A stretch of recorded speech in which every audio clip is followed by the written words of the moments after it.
there, my festive fanatics! Welcome back to night 4 of this visceral venue of venomous vapors, or something like that.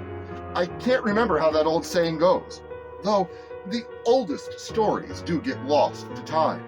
Good thing Ethan Blades was able to dig this one out of the deepest crypts.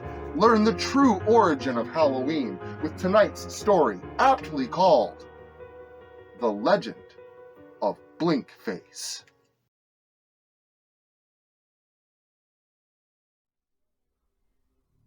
Have you ever heard of the legend of Blinkface?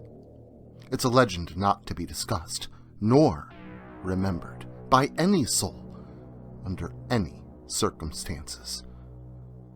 As such, 'tis indeed a tale not discussed nor remembered by any soul, except one, yours truly. And if you would like, I shall tell you the story too.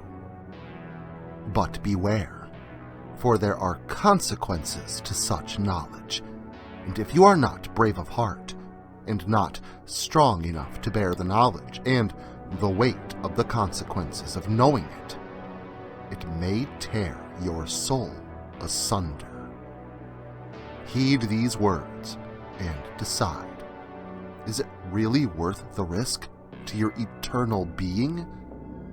If so, then we may continue. If not, you are free to leave with your soul intact, blissfully ignorant, and all the better for it. Are you all set? Good. Then I shall now begin. I'm sure you've heard of the monsters that lurk on Halloween night. You may perhaps have heard of Samhain, the being who rules over every vampire, ghoul, goblin, ghost, and every other creature that goes bump in the night. And you have indeed, of course, heard that saying, things that go bump in the night. I'm sure, however, you've never learned about where it came from. If you assumed it came from said creatures, you would technically be correct. However, there was a time that those creatures did not go bump in the night. And it was because of Blinkface. His tale begins a long time ago. A long time indeed.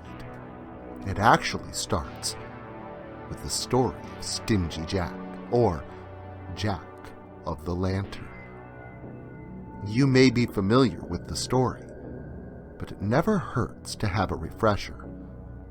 As the legend goes, the town drunk, named Jack, was also known around town as Stingy Jack due to his greed. One night, Stingy Jack had a run-in with the devil, who was after his soul. He invites the devil for a drink, who accepts the offer. After they're done drinking, Jack didn't want to pay for their drink, living up to his name. So, he convinced the devil to turn into a gold coin that Jack could use to pay for their drinks.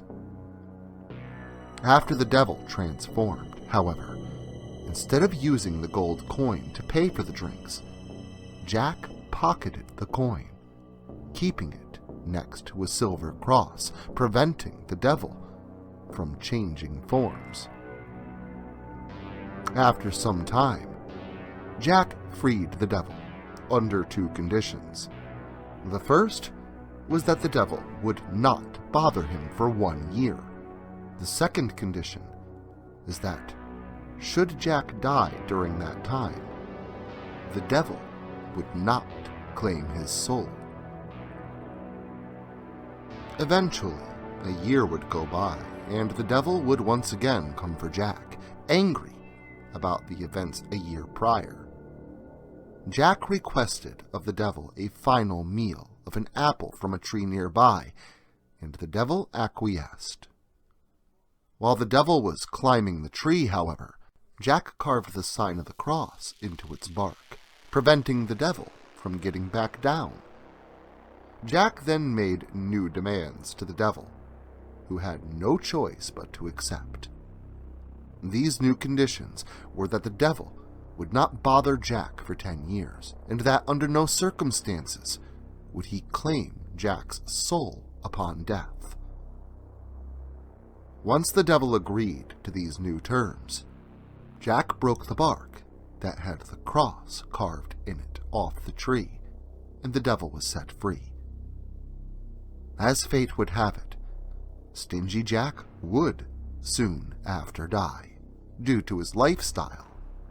According to legend, when Jack died, God wouldn't allow a soul as hollow and unsavory as Jack's to go into heaven. So, he then went to the devil.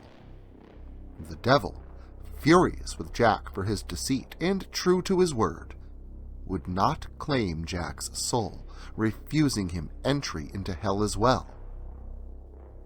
Taking some measure of pity on Jack, however, the devil sent Jack off with an eternally burning piece of coal to light his way in the dark. It is said that Jack then carved a lantern out of a turnip, which he put the coal into, and has been wandering the earth ever since, becoming known as Jack of the Lantern, later simplified to Jack-o'-lantern. This also is supposedly where the concept of jack-o'-lanterns come from. As far as legends go, this one would be amongst the best of them, were it not false.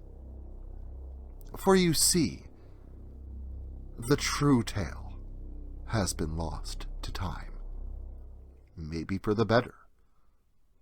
However, I promised to tell you the true tale, and I am a man of my word.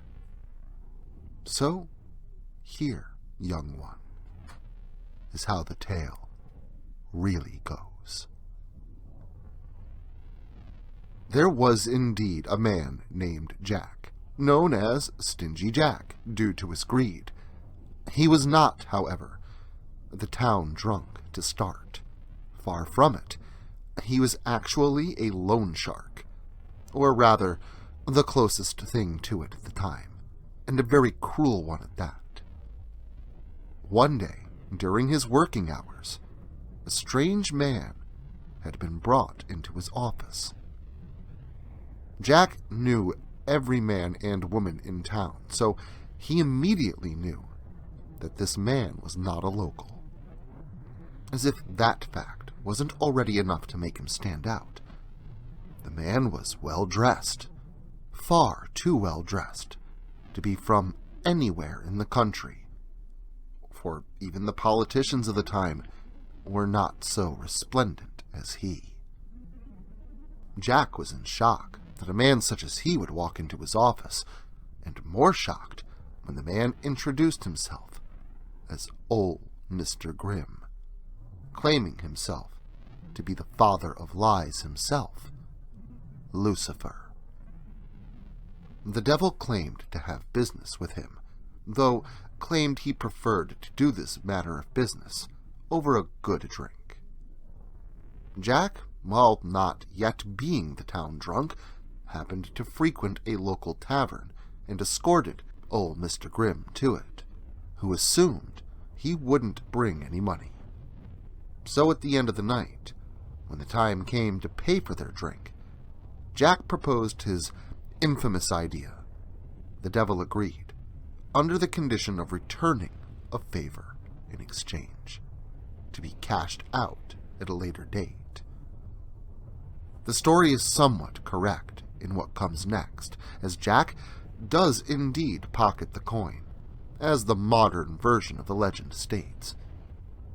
However, the terms of release are somewhat different, as Jack negotiated the things mentioned, but he also demanded the devil drop Jack's favor debt as well. when the devil accepted the terms, he was, of course, released. After the devil was released, he, in his fury, devised a plan. He may not be allowed to claim Jack's soul for a year, or bother him directly, but he didn't need to do either to ruin the man's life. And so, the devil, through his cunning and deceit, ruined the man known as Stingy Jack, to the extent that a year later, when their terms had expired, Jack would be desperate to get any semblance of his previous life back that he could, and would be willing to make any exchange for it. Or so the devil thought.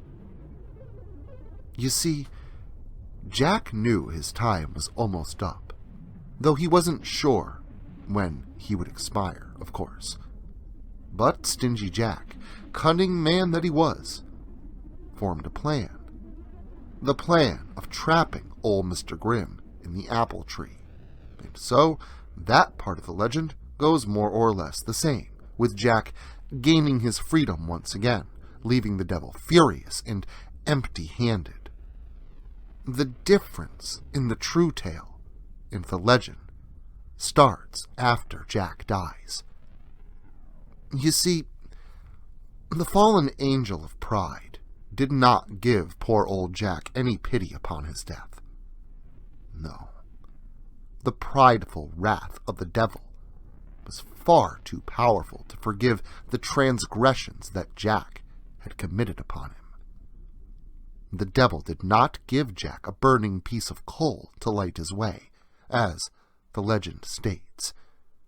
In reality, old Mr. Grimm slowly and excruciatingly gouged out Stingy Jack's eyes. This was followed by the cutting out of his tongue and carving his face in such a way that he would always be grinning a toothy grin. Once he was finished gouging and cutting, he permanently sealed Jack's throat that he may never speak or swallow, and placed in the disfigured man's hollow eye sockets 2 eternally burning coals, glowing with such intensity that you could see them in the foggiest of fogs from miles away. Once these coals burned out, which would happen rather quickly due to the intensity of the burning, they would relight themselves, creating a blinking effect. After the devil was finished with Jack, he banished him and doomed Stingy Jack, now known as Igeel, or in your tongue, Blinkface, to walk upon the earth, never to obtain peace in death. And thus, he wandered for many years in constant agony from the wounds that the devil had inflicted upon him, until the fateful night when he met Suton, lord of all creatures that go bump in the night. In truth, Suton had heard rumors of a creature with glowing eyes, eternally wandering the countryside, and wished to see the damned soul for himself, and judging how worthy he would be of recruiting. Upon discovering the tormented spirit, he offered the creature a deal. He would embrace Blinkface as one of his own, and thus cure the former man's eternal agony, as well as bestowing upon him new powers. In return, he would serve eternally under Lord Suton as the general and guide of his army, as well as his personal servant. Upon agreeing, Lord Suton sealed their deal by bestowing upon Blinkface his blood and sealing his fate. The night Blinkface was unleashed upon the world would thereafter become the Suton Festival, and later Halloween, and it was amongst the foggiest in history. It is said that those who saw his face were mesmerized by his burning, blinking eyes and driven insane by his eternal grin. They would tear themselves apart, bestowing upon Samhain and his horde pieces of their flesh, mutating them into monsters and creatures, the sight of which would surely bestow upon you a chill down your bones that would never cease. Following this, they, now servants of Lord Samhain, would join the ghastly parade, following Blinkface for eternity. Following this night, the people of the time desperately sought a way to protect themselves from the horde of Lord Samhain, and Lord Samhain would eventually offer them a solution. Those who carved into a turnip a ghastly face or symbol of their choosing as a sacrifice to the Dark Lord of All Hallows Eve would be spared. And thus, the first festival of Samhain was orchestrated the following year. Over time, the origins of the legend and the festival, as all legends do, were forgotten and distorted, until it only vaguely resembled its origins. But the practices and basic concepts were never forgotten, and perhaps you'll have a chance to see them for yourself.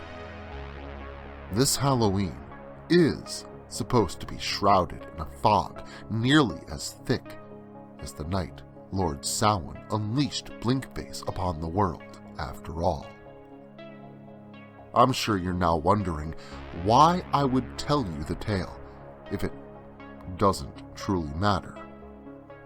Well, the answer, young one, is simple. You are going to spread this story. There are many who don't celebrate what you would now call Halloween in this time. I'd like to make them think twice before insulting my name. I think it's high time I reminded the practitioners of the practice's true origins and the true intent of their beloved holiday. All Hallows Eve is not about fun or the spookiness of the season. It is solely and completely about worshipping and appeasing me. You'd do well to remember that. Well, it would seem the deeper you look into something, the more you can derive. It's the origins of evil that I'm after, for a book report I'm writing. That's it, yeah. And if you believe that, maybe I can convince you to come back tomorrow for night 5 as this Spook Fest continues. It's going to be terrorific. And that one wasn't even a lie.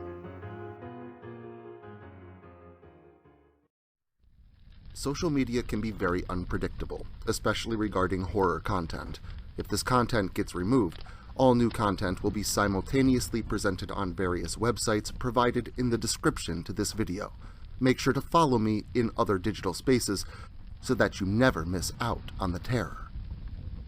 Also, if you like this video, make sure to leave a comment and hit the like button. It helps the channel a lot. If you're new to the channel and you enjoy what's here, consider hitting that subscribe button and the notification bell so that you never miss an upload. Writing is a dream of mine, and it's all of you that make that dream come true.